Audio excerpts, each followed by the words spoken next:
Hello, என்னோட பெயர் ரேகா. நான் ஆக்ஸி ப்ளஸ்ல வந்து 3 இயர்ஸ்க்கு முன்னாடி நான் இங்க வந்து நெறைய டீடாக்சிஃபிகேஷனுக்காக நான் இங்க வந்திருந்தேன். அப்போ மேயர்ஸ் காக்டெயில், அதுக்கப்புறம் ஓசோன் தெரப்பி, அப்புறம் நெறைய அந்த கட்டுக்கான ஐவி எல்லாமே குடுக்குறாங்க. இது வந்து ஆக்ஸி ப்ளஸ் கிளினிக்ன்னு என்னால சொல்ல முடியாது. இது வந்து it's an another home for me. ரொம்ப இன்க்ளூசிவான ஒரு என்விரான்மெண்ட் இது.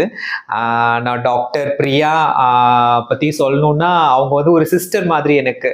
ஒரு விஷயமும் வந்து நம்ம ஃபேமிலி மெம்பர்ஸ் எல்லாம் எப்படி வந்துட்டு அம்மா வந்து நீ இதை எடுத்துக்கோ இதை எடுத்துக்கோ அப்படி சொல்லுவாங்களோ, அந்த மாதிரி வந்து மேம் வந்துட்டு டாக்டர் எனக்கு ரொம்ப நிறைய விஷயங்கள் வந்து சஜஷன் பண்ணி எனக்கு இது பண்ணாங்க. Really I am very happy. அதாவது வருமுன் காப்போம்ன்ற மாதிரி வந்து இந்த வந்து வெல்னஸ் சென்டர் வந்துட்டு எந்த ஒரு நோயா இருந்தாலும் நம்ம வந்து அது முன்னாடியே ஐடென்டிஃபை பண்ணி அதுக்கான ட்ரீட்மெண்ட்ஸை கொடுக்கறது தான்